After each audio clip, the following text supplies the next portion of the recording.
Mela, diskussjoni hawnhekk baqgħet għaddejja u nimmaġina li tibqa' għaddejja wkoll id-dar. Aħna sen Franco De Bono jinsab imsiefer u se jidħol magħna bi Skype hawnhekk. Ma nafx nistgħux narawh. Okej, mela. Franco De Bono, grazzi tal-li naqgħod magħna. Il-kummenti tiegħek inti kont tissegwi, għajdilna Franco. Jiena l-Adrian as such ma tantx għandix nistaqsi ħaġina jekk ikollix nistaqsih nista' nkellmu jew nibatlu messaġġ jew ċempilli ġieri ma kellix għalfejn nkun fuq xarabank biex nitkellem Adrian. Però naħseb illi fl-analiżi li qed issir nsellem lill-Adrian u anke lill-mistednin. Insellimek Franco, serata tajba. U l-panel lilek ukoll. Però naħseb waħda mill-problemi ġieri minn diskussjoni tajjeb illi wieħed jgħid isma' x'inhi d-direzzjoni fejn ħajmur il-Partit Nazzjonalista, x'inhuma l-problemi. Jien naħseb waħda mill-iktar problemi li għandu l-Partit Nazzjonalista llum hija noqqas ta' kredu fiex jemmen. Xi tfisser li tkun nazzjonalist? Ħadd mu qed isemmiha. U naħseb l-ewwel ħaġa li għandu jittratta l-partit hija proprju dik. Fiex jemmen il-Partit Nazzjonalista llum? Il-partit li tant għamel battalji fil-pajjiż, għamel kisbiet, għamel rebħiet, issemmew il-kisbiet ta' snin 80, naħseb anke minn Jeremy. Il-dħul fl-Ewropa, il-kisbiet ta' tant rittiet. Illum, u mhux tort Adrian Delija di, what does the Nationalist Party stand for?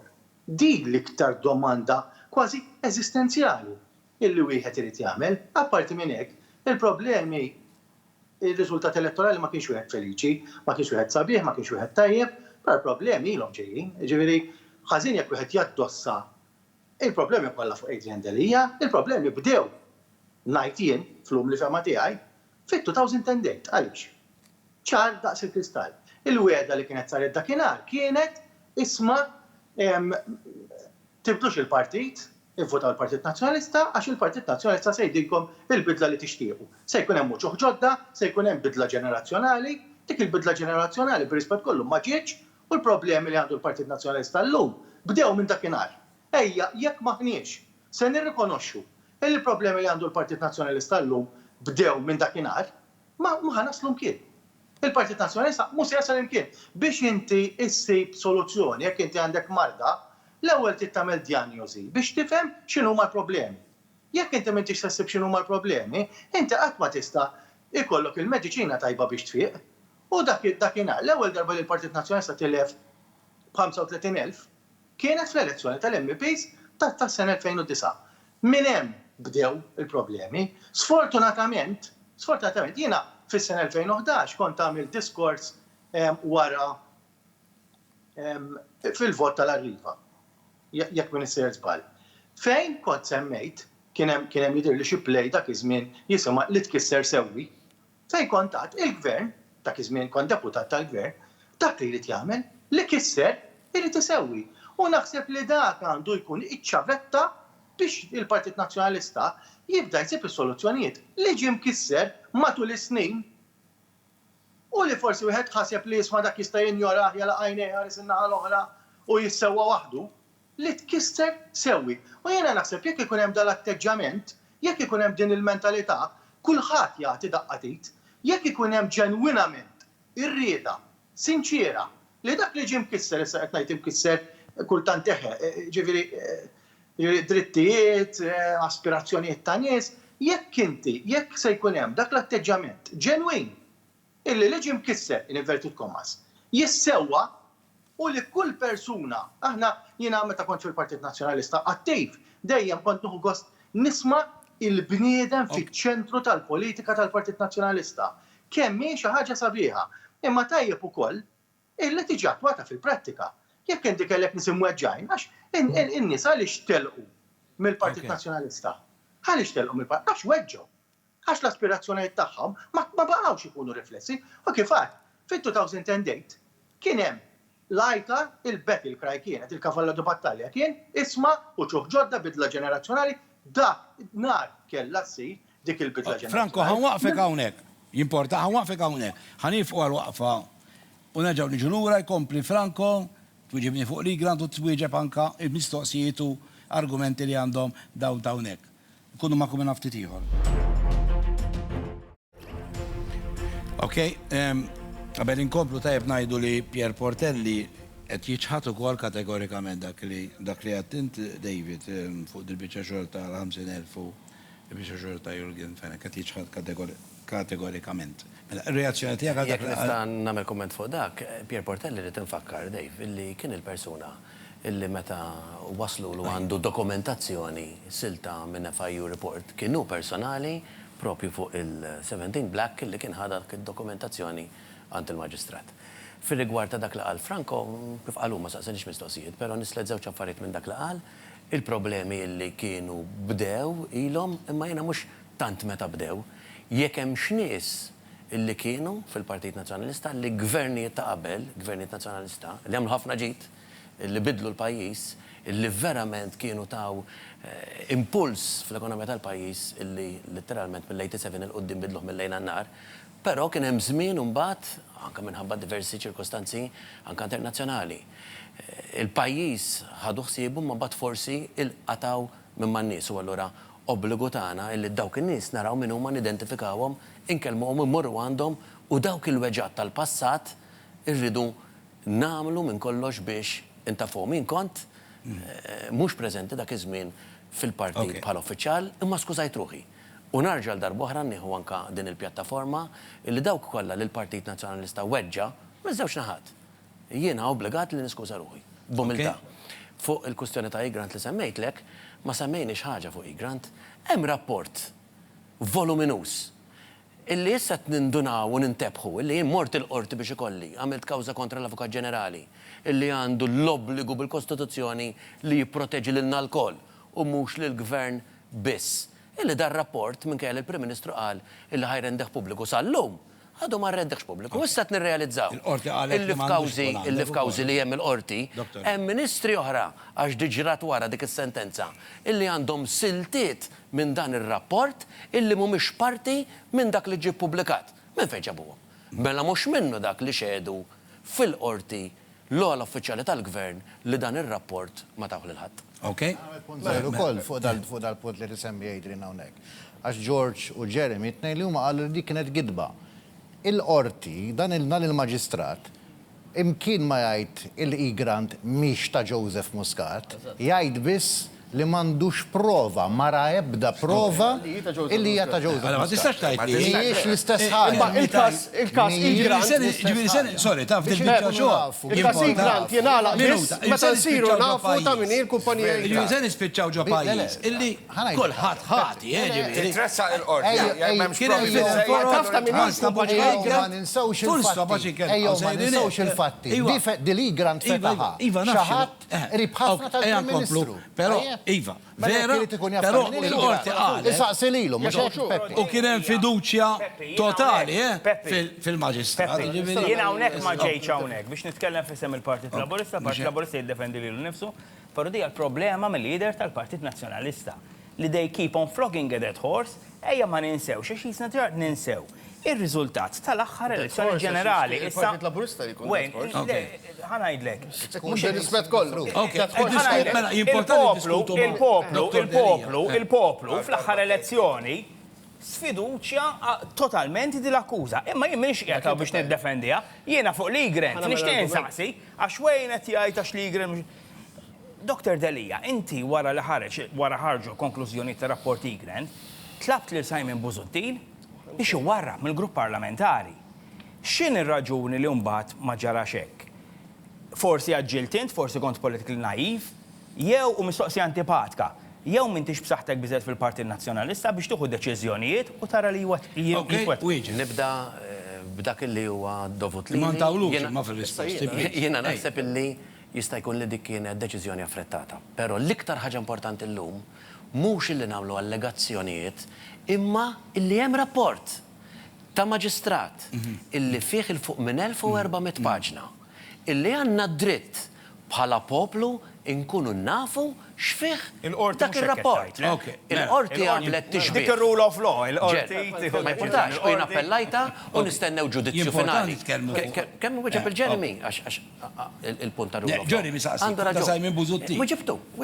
Kienet deċiżjoni maġla. Id-dispjaċik jiġifieri. Qatt li kienet deċiżjoni affrettata, hekk u jiena responsabiltajiet tiegħi noħodhom. Illum minn dak l-episodju però illi fl-opinjoni tiegħi ma nalax u ma nalaqx għax dan ir-rapport in-nies għandhom dritt ikun jafu l-verità mhux parti minna il-verità kollha. Xem kontenut fl-ewwel parti, meta ngħid fl-ewwel parti, il-fuq minn 1200 paġna. Għanna dritt nkunu nafu, ħana jillek xaqret il-qorti. Għalet Dr. Delija bħala kap tal-Oppożizzjoni il-Prim Ministru mhumiex fuq l-istess miżin fis-sens illi l-Avukat Delija, il-kap tal-Oppożizzjoni, ma kienx parti mill-inkjesta. Li ma għaletx il-qorti u għemmek aħna nappellaw, illi mbagħad l-obbligu tiegħi bħala kap tal-Oppożizzjoni illi jien id-dritt għall-espressjoni ħilsa timplika id-dritt tal-informazzjoni. Jien waħda biss. Jekk dan ir-rapport jeżisti, jekk il-Prim Ministru illi meta jrid id-deċiżjonijiet joħodhom, qed jgħid li jrid jippublikah. X'qed iżommu? Milli jippubblikaw. Ok, mela, għax Franco reġa' qiegħed magħna konna għatajna minn miegħu. Franco, ir-reazzjoni tiegħek għal Pratikament jiena kif kont qed ngħid. Però ir-reazzjoni ta' Adrian naħseb illi hija ftit jien naħseb li billi tiskuża ruħek, anki jekk inti ma kontx hemm, wieħed irid jifhem u japprezza. Li bli skuża dak li jkun.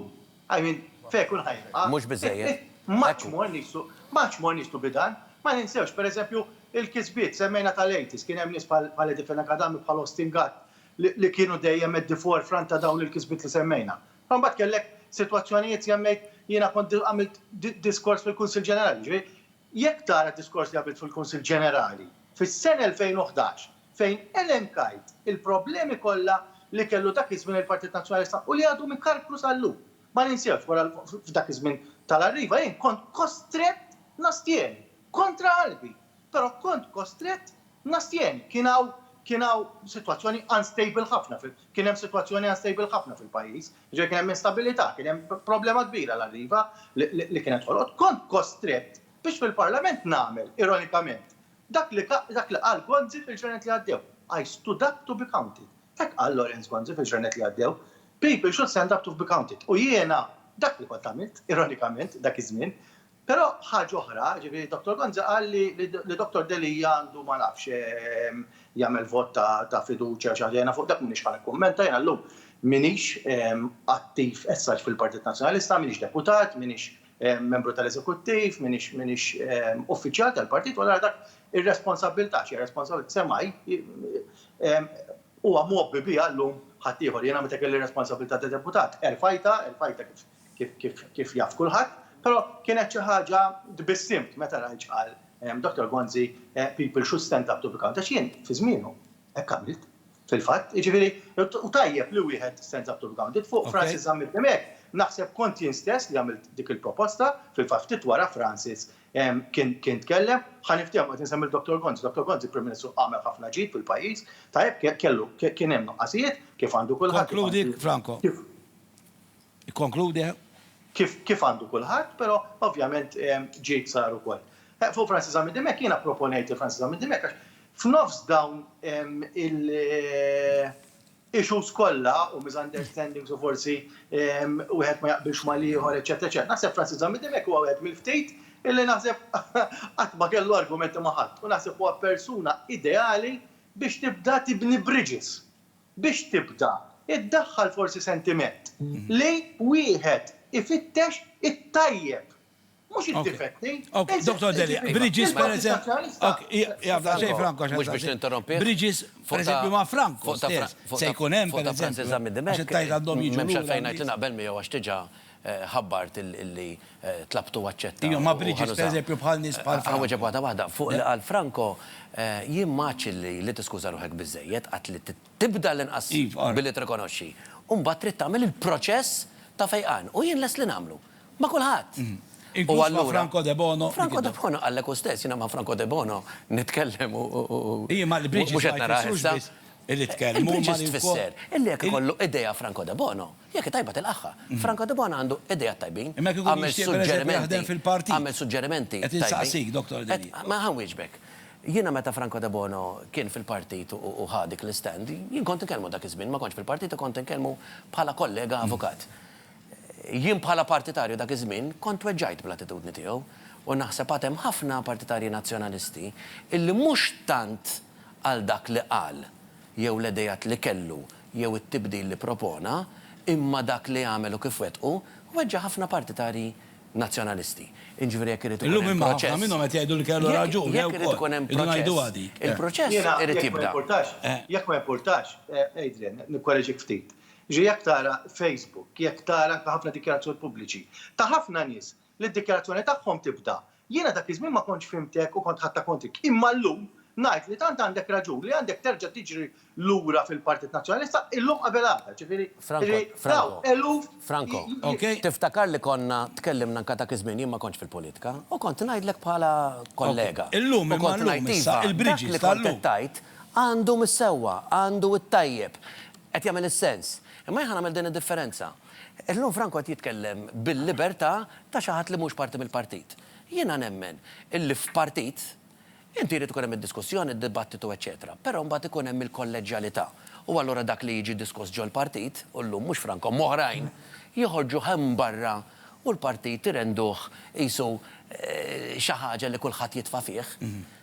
Jiena nemmen fil-libertà tal-espressjoni, nieħu pjaċir bil-kritika, imma mbagħad jekk inti tifforma parti integra minn grupp, hemm ir-regoli, hemm l-istrutturi u trid tużalilhom. Ħansemmi xi ħaġa forsi ma semmejtux dalgħodu. Kmin qaluli li kien hemm kont naqasqhom tin xi banner mad-Dar Ċentrali fejn qed jgħid irreżenjaw iridu futur. Jiena dik nara bħala kritika, espressjoni ta' xi ħadd ma nafx minnu, forsi żgħażagħ, forsi anzjani, forsi nazzjonalisti, forsi mhumiex, u minnu. Jien dak ix-xi ħadd nistiednu, u minnu u xwieħed u x'ħafna. Ejjew ħanitkellmu, ejjew ħanaraw kif nistgħu ntejbu.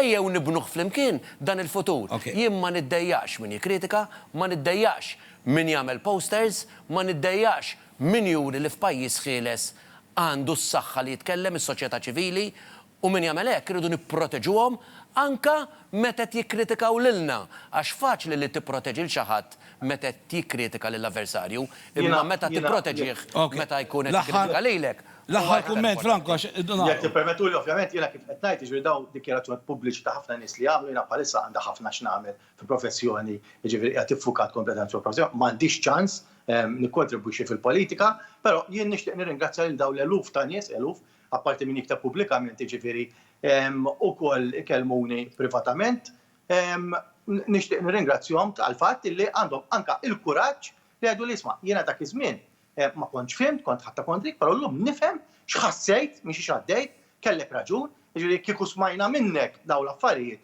forsi konna nevitawhom u jiena nixtieq pubblikament nuri l-apprezzament tiegħi għal dawn in-nies li esprimu dawn l-opinjoni. Grazzi ħafna Franco. Mela.